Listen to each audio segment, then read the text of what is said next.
किसान जो है दिल्ली जाने को तैयार हैं। आज दिल्ली कूच किसानों का आज दूसरा दिन है, लेकिन आप देख सकते हैं तमाम दिल्ली के बॉर्डरों पर पुलिस प्रशासन ने पूरी व्यवस्थाएं कर रखी हैं। दूसरी तरफ हमने देखा कल की तस्वीरें शंभू बॉर्डर की, किसी से छुपी नहीं है। पूरा देश ने देखा किस तरीके से पुलिस प्रशासन ने किसानों को रोकने के लिए जो है आंसू गैस के गोले तक जो है छोड़े। और इस तस्वीर को देखते हुए लगातार हम लोगों से बातचीत कर रहे हैं, किसान नेताओं से जो है जिक्र कर रहे हैं, बातचीत करने की कोशिश कर रहे हैं कि आखिर इस तस्वीर को देखने के बाद क्या कुछ समझ में आता है। पूनम पंडित हमारे साथ जुड़ चुके हैं, बातचीत करेंगे, खासा बातचीत करेंगे। पूनम पंडित जी, आप कैसे देख रही हैं कल शंभू बॉर्डर की जो तस्वीरें सामने आई, उस तस्वीरों को देखने के बाद सबसे पहले पूनम पंडित जी क्या कहना चाहिए?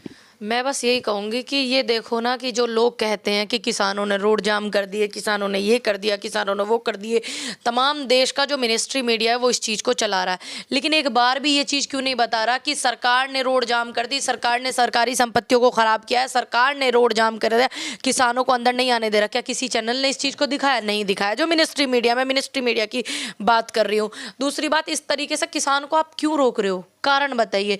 एक लोकतंत्र देश में हम हैं, लोकतंत्र का हिस्सा है आंदोलन करना, सड़कों पे बैठना, किसान अपनी बात को बैठ करके रख सकता है। और आपको ये अधिकार किसने दिया कि आप जो आंसू गैस के गोले दागो? आपने देखा होगा एक किसान को आंख में रबर गोली जो होती है वो भी लगी है, उसको काफ़ी ज़्यादा इंजरी हो गई है। तो ऐसी चीज़ें बहुत हैं, जाने जाने किसी का पैर टूट गया, किसी का कुछ। ये क्यों? अगर आप किसान को शांति से आने दो, ठीक है, आप आइए, प्रोटोकॉल फॉलो कीजिए, चलो एक एक की टुकड़ी में आप आ जाइए, तो ये बात हमें समझ आती है कि अगर आप कहें भाई दिल्ली राजधानी है, दिल्ली से भारत का देश जो है वहाँ की सारी चीज़ें चलती हैं, तो आप जो है बहुत ज़्यादा संख्या में ना आकर के टुकड़ियों में आ जाइए कि 500 एक बार आ जाइए, फिर 500 एक बार, फिर 500 एक बार, इस तरीके से तो बात समझ आती है। लेकिन रोड जाम करके, रास्ता जाम करके, ये कौन सा कानून कहता है? ये कौन सा विधान में ये सरकार कर रही है? आपको पता नहीं है? इतनी बड़ी बड़ी कीलें, सीमेंट विमेंट, ये सब बड़े बड़े बैरिकेड, लोहे वाले बैरिकेड अलग, सीमेंट के बैरिकेड अलग, ये सरकार ही तो कर रही है। और किसने किया है? आप बताइए। किसानों को क्या इतना अधिकार है कि वो सड़कों के हाईवे पर कील ठोक दे? ये अधिकार जो सरकार ने अपनी मर्जी से खुद जो लिया हुआ है, इसको आप क्या कहेंगे? अब ऐसे कील ठोक करके की क्या आप दिखाना चाहते हैं कि आप तानाशाह हैं? इसका मतलब आप खुद साबित कर रहे हैं कि आप तानाशाह हैं।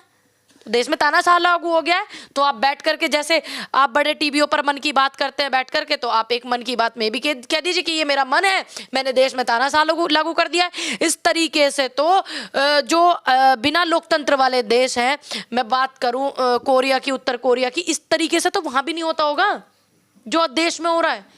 आप कहाँ थे जब हाई पावर कमेटी बनी थी, आंदोलन उठाया गया था 2022 के चुनाव से पहले, तो यही समझौते के साथ उठाया गया था कि हम एमएसपी देंगे। आज वो फिर एमएसपी मांग रहे हैं। आप 2020 में आंदोलन हुआ था, 20 साथ 24 चल रहा है, आप कहाँ सो रहे थे? और जब आंदोलन उठाया तो 22 चल रहा था, 22 के चुनाव से पहले आंदोलन उठ गया था।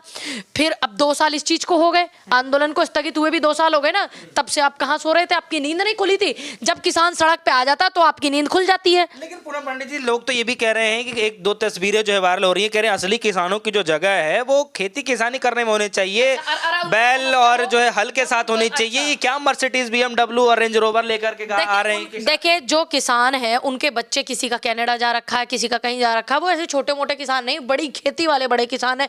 तो अगर किसान मर्सिडीज में और बीएमडब्ल्यू में चलता है तो तुम्हें दिख जाता है, और एक व्यक्ति पाखंड फैलाने वाला चलता है बीएमडब्ल्यू में और बड़े बड़े चार्टर्ड प्लान में, वो आपको दिखता नहीं है। तो ये दुर्व्यवहार दुष्व्यवहार कहाँ से लेकर के आते हैं आप लोग? आप किसान के बच्चे पढ़ते हैं, लिखते हैं, किसी का कनाडा, किसी का अमेरिका, किसी का कुछ जाया हुआ है, और उधर के जो किसान हैं काफ़ी सक्षम है। पंजाब हरियाणा के किसान बहुत ज़्यादा सक्षम है, उनकी ज़मीन भी बहुत ज़्यादा है, अच्छी खेती वो लोग करते हैं। तो इस चीज़ का ये मतलब नहीं है ना कि आप जो देश को गुमराह करें इस तरीके की फालतू की बातें बोल करके, अराजक तत्व आप बताते हैं, खालिस्तानी पाकिस्तानी आंदोलनकारियों को बताते हैं, आतंकवादी बताते हैं। इन्हीं आतंकवादियों से देश के प्रधानमंत्री ने माफ़ी मांगी थी 2022 में, और आप इन्हें फिर से आतंकवादी बता रहे हैं। चाहते क्या हैं आप? अच्छा पूनम पंडित जी, केंद्रीय कृषि मंत्री साहब ये कह रहे हैं कि जो है अमूमन हमने सारी मांगे मान ली हैं, कुछ चीज़ों पे जो है लगातार बातचीत जारी है, लेकिन किसानों की नई जो मांगे जो है लगातार जुड़ती जा रही है। देखिए, इसमें नई मांगे कुछ भी नहीं है। आप कहेंगे तो मैं आपके चैनल पे जो है एक चीज़ दिखा देती हूँ, जो चीज़ें पुरानी हैं वही सारी की सारी हैं, और इसमें ये गुमराह करने की बात है कि हमने बातें मान ली हैं और हमने ये कर दिया, हमने वो कर दिया। देखिए, ये सारा का सारा किसान संगठनों का जो मुख्य पूरा का पूरा बना हुआ है इनका, की क्या क्या मांगे, सारी मांगे वही हैं। इसमें से एक भी मांग ऐसी नहीं है कि जो नई हो। ये जनता को गुमराह करने के लिए नया बताया जा रहा है। अब आप ये बता दीजिए, मैं इतनी मांगे आपको दिखा रही हूँ आपकी स्क्रीन पर, क्या मांगे इसमें गलत है? क्या किसानों का कर्जा माफ हो, ये गलत है? जब आप उद्योगपतियों के कर्जे माफ कर सकते हो, क्या किसानों के कर्जे माफ नहीं कर सकते? बिजली के बिल से उनको थोड़ी मुक्ति मिले, क्या ये गलत है?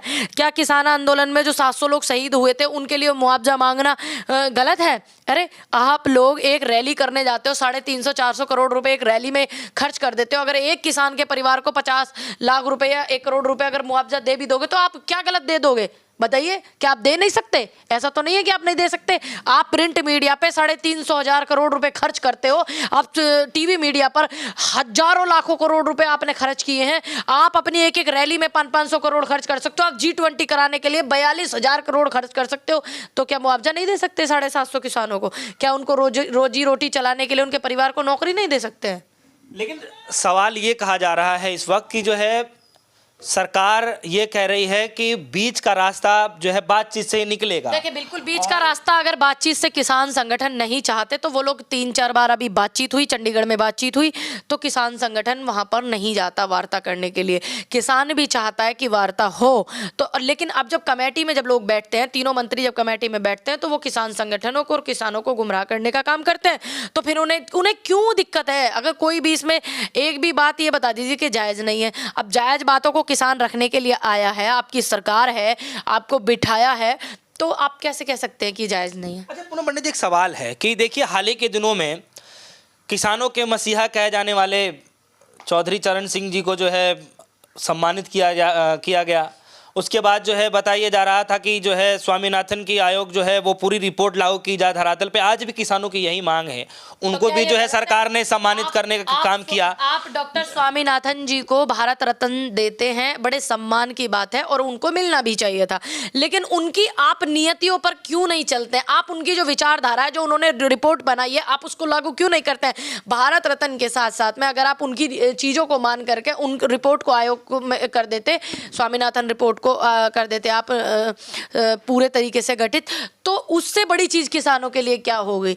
अब किसान को आप भारत रत्न देकर के टरकाने की कोशिश कर रहे हैं तो वो तो नहीं होगा। अब कुछ लोग जो है भारत रत्न लेकर के सोच रहे हैं कि ये हमें जो है चापलूसी करके मिला है। देखिए, चौधरी चरण सिंह जी को भी अगर भारत रत्न मिला था तो वो उनकी मेहनत थी, तो जयंत जी को ज्यादा विचलित नहीं होना चाहिए था, ज्यादा धन्यवाद नहीं होना चाहिए था, क्योंकि चौधरी चरण सिंह जी देश के मसीहा रहे हैं, किसानों के मसीहा रहे हैं, उनकी वो मेहनत है जो उनको मिली है।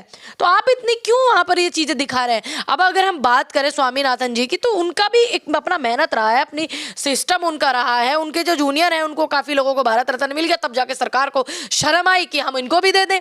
अब इनको दे देंगे तो रिपोर्ट नहीं, इनकी स्वामीनाथन रिपोर्ट लागू नहीं करनी पड़ेगी। ऐसे थोड़ी ना होता है बॉस।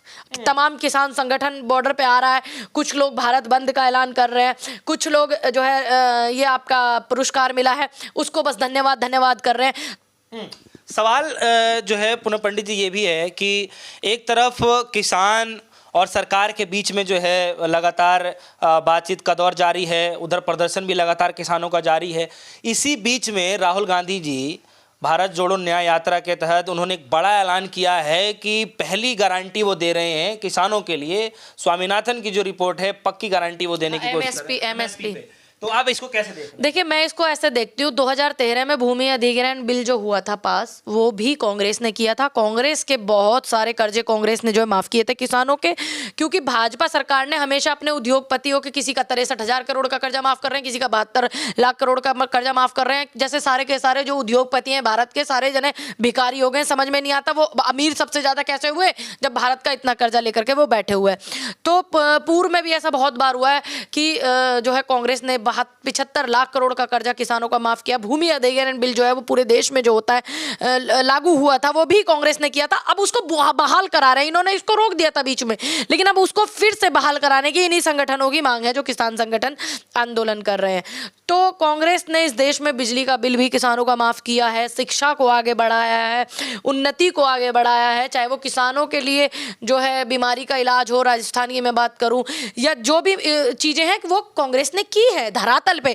तो इसलिए जो है हम उन पे उनकी बात का विश्वास करते हैं। अगर कल को इंडिया की सरकार अगर बनती है और एमएसपी की वो गारंटी नहीं देते तो फिर हम अपनी बात को और मजबूती से उनके सामने रखेंगे। ऐसा नहीं है कि हम कांग्रेस में हैं तो हम उनके झूठ को निगल लेंगे, बिल्कुल भी नहीं। अगर इंडिया की सरकार अगर बनेगी, फिर अगर ऐसी चीजें नहीं होती हैं किसानों के लिए, तो हम सबसे पहले जाकर के बोलेंगे कि आपने वादा किया था। लेकिन सरकार का ये मानना है, कुछ लोगों का ये भी मानना है कि अगर सरकार एमएसपी दे भी देगी तो देश की अर्थव्यवस्था पे बोझ बढ़ेगा। मैम देखिए, ये ऐसा नहीं है बिल्कुल भी। एमएसपी किसान उनसे भीख नहीं मांग रहा, आप पहले ये सुन लीजिए। एमएसपी उनका अधिकार है। 24 फसलों पर जो एमएसपी मिलती है वो लिखित रूप में नहीं है, बस ये है कि मिलती है। उससे नीचे कोई भी फसल की खरीदारी ना हो, सिर्फ ये गारंटी लिखित में मांग रहा है किसान। तो सरकार अपने घर से क्या दे रही है, अब बताइए क्या सरकार दे रही है? सिर्फ ये चीज फैलाना कि वो माइनस में चला जाएगा, ये चला जाएगा, ये सिर्फ एक जनता को गुमराह करने के लिए फैलाया जा रहा है। कल की जो तस्वीरें आपने पूनम पंडित जी देखी, आपके मन में क्या कुछ चल रहा था किसानों के बीच और पुलिस प्रशासन के? देखिए, यही है कि चलो पुलिस वाले भी हमारे भाई हैं, लेकिन वो भी इतनी जो है निर्दयी ना बने कि इतने निर्दयी होकर के आप जो है इस तरीके की चीज़ें कर रहे हो। हम जानते हैं कि आप वर्दी के अभाव में हो, अच्छी बात है, आप अपनी ड्यूटी को अपनी ईमानदारी से कर रहे हो। आपका अपना काम है ईमानदारी से करने का, हमारा अपना काम है। हम सीधा ये बोलेंगे कि सरकार ने गोले दागे, सरकार ने आंसू गैस के गोले छुड़वाए, सरकार ने लठ बजवाया, सरकार ने हाईवे जाम किए, सरकार ने रोडों पर कीलें ठुकवाई हैं, सरकार ने सारा काम किया है। हम बस यही बोलेंगे, जो प्रशासन है, सरकार उनको जो बोल रही है वो अपना काम कर रहे हैं, हम अपना काम कर रहे हैं। पूनम पंडित जी, क्या इस आंदोलन में हिस्सा लेने वाली हैं या फिर जो है क्या इस आंदोलन से आपने दूरी बना लिया है? बिल्कुल भी नहीं, क्यों दूरी बना लेंगे? इस देश में जब भी कोई किसान आंदोलन किसी भी कोने में होगा तो दूरी बनाना आप कैसे संभव समझ सकते हैं? आप जो है तालाब में रह करके मगरमच्छ से बैर नहीं कर सकते हैं, और ना ही जो है एक छोटी मछलियों को आप छोड़ सकते हैं, ना ही आप बड़ी मछलियों से दूरी बना सकते हैं। तो वैसे ही आंदोलन हमारा एक हिस्सा है और हम उसके हिस्से हैं और हमेशा हमारा सहयोग रहेगा। और आने वाले टाइम में उत्तर प्रदेश से जब भी कोई पंजाब हरियाणा वाले लोगों को कोई इस तरीके का लगेगा कि उत्तर प्रदेश से यहाँ सहयोग चाहिए, तो हम उनका सहयोग करने के लिए तैयार हैं। बहुत बहुत शुक्रिया। हमारे साथ पूनम पंडित जी मौजूद रहे, जिनसे हम खासा बातचीत कर रहे थे। किसानों का आंदोलन लगातार जारी है, आज दूसरा दिन है और तमाम मीडिया में यही खबरें चल रही हैं। किसान अभी भी जो है वहाँ पे धीरे धीरे पहुँच रहे हैं और सरकार के तरफ से ये बार बार कहा जा रहा है कि बहुत सारे मांगे जो है मान ली गई है, लेकिन बीच का रास्ता जो है बातचीत से ही निकलेगा। तो आने वाले समय में सब कुछ छोड़ देते हैं, क्या कुछ होगा, क्या किसान वापिस जाएंगे या फिर अपनी मांगे जो है वो मनवा करके जाएंगे, बीच का रास्ता क्या होगा ये तो आने वाला वक्त ही बताएगा। फिलहाल के लिए दीजिए इजाजत, देखते रहिए, सुनिए, धन्यवाद।